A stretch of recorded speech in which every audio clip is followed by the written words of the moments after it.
Assalamualaikum warahmatullahi wabarakatuh. Perkenalkan nama saya Fani Devita Enggarini dari kelas 2.1C dengan NIM 211230034. Kali ini akan membahas atau mengerjakan ujian tengah semester atau ATS dari mata kuliah Digital Logistik dan SCM.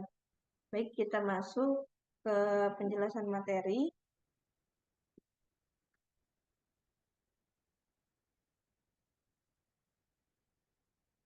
Yang pertama, kita mulai dari minggu ketiga terkait rantai pasokan berbasis permintaan. Jaringan pasokan berbasis permintaan, yaitu sistem teknologi dan proses bisnis yang merasakan atau menanggapi permintaan secara real-time melalui jaringan pelanggan, pemasok, karyawan, di mana jaringan-jaringan ini digerakkan atas permintaan DDSN atau Demand Driven Supply Network. Ciri dari DDSN sendiri, yaitu berbasis permintaan pelanggan, responsif dan adaptif, lalu kolaborasi teknologi canggih, dan pengendalian persediaan yang fleksibel. Kita masuk slide selanjutnya.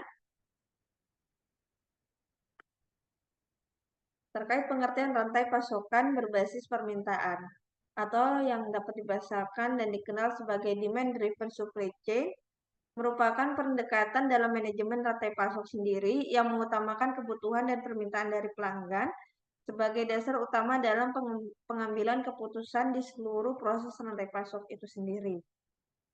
Kita masuk ke kompetensi jaringan yang digerakkan oleh permintaan. Di sini ada 6. Yang pertama adalah demand driver atau didorong oleh permintaan itu sendiri.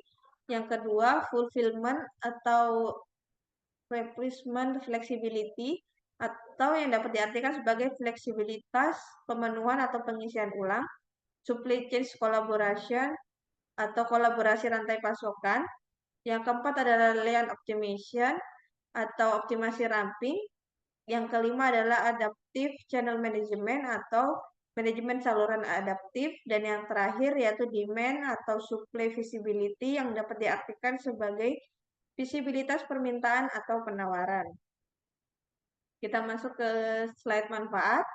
Terkait pemanfaat dari rantai pasokan berbasis permintaan ini, saya ambil 5 contoh atau 5 manfaat. Yang pertama tentunya meningkatkan kepuasan pelanggan.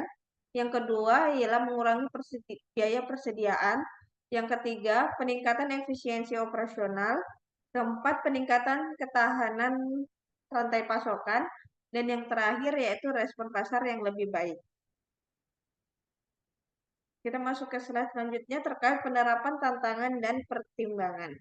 Untuk penerapan, di sini saya ambil 3 contoh dari industri retail atau pakaian, lalu kedua adalah industri otomotif, dan yang terakhir adalah industri elektronik. Untuk industri retail atau pakaian, di sini saya mengambil perusahaan pakaian di mana menerapkan model ini untuk menangani atau mempercepat siklus dari desain hingga proses produksi.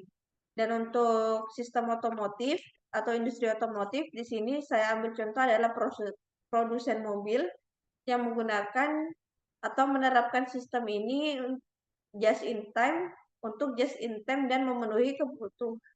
Mohon maaf, saya ambil untuk poin kedua, di sini adalah industri otomotif, di mana contohnya yaitu produsen mobil menggunakan sistem just in time untuk memenuhi kebutuhan spesifik dari pelanggan.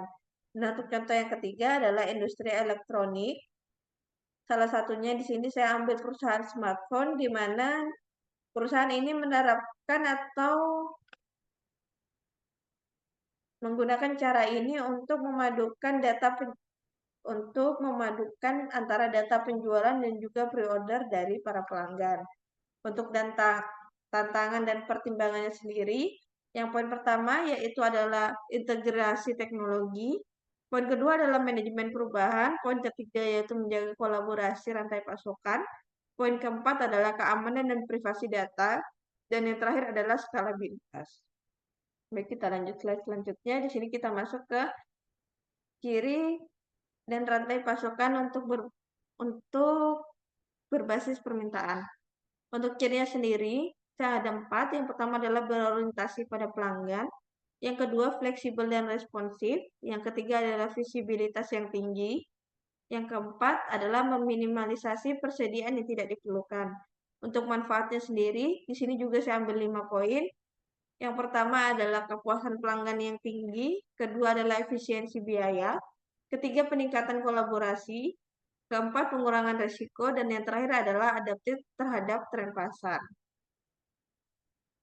Kita masuk pada slide selanjutnya. Di sini adalah terkait pertemuan minggu keempat, yaitu mengenai materi digitalisasi untuk peningkatan efisiensi operasional transportasi dan logistik.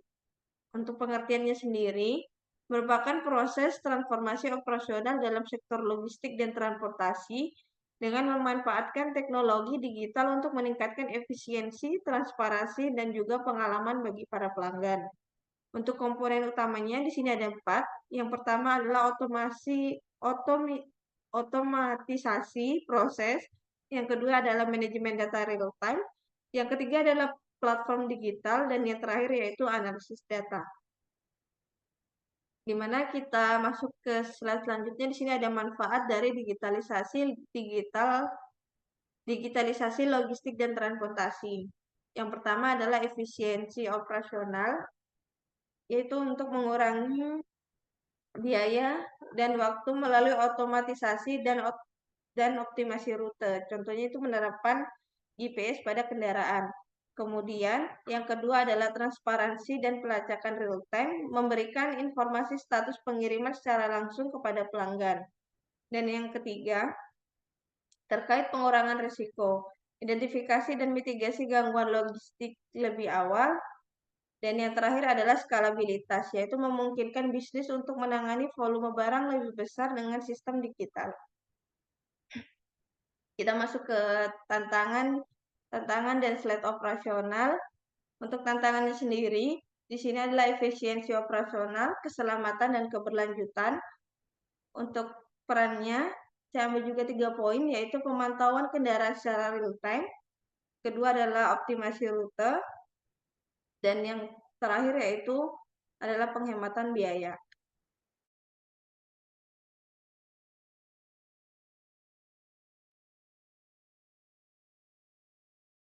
Kita masuk ke slide selanjutnya terkait penerapan. Di sini yang pertama adalah pemenuh standar keselamatan.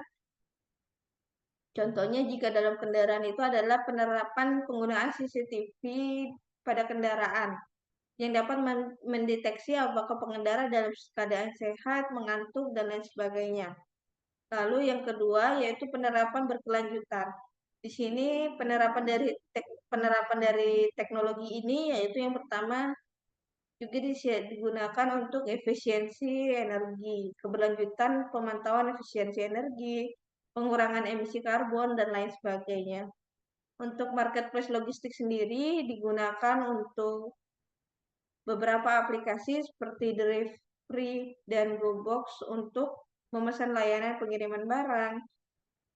Kemudian untuk sistem IoT di transportasi ini seperti yang tadi sudah disampaikan, sensor untuk melacak lokasi, suhu, dan kondisi barang-barang tertentu. Untuk contoh yang terakhir yaitu optimasi gudang, penggunaan robot untuk memindahkan barang di gudang Amazon. Itu adalah salah satu contohnya. Baik, mungkin itu saja dari saya. Kurang lebihnya mohon dimaafkan. Jika ada salah kata, juga mohon dimaafkan. Sekian dan terima kasih. Wassalamualaikum warahmatullahi wabarakatuh.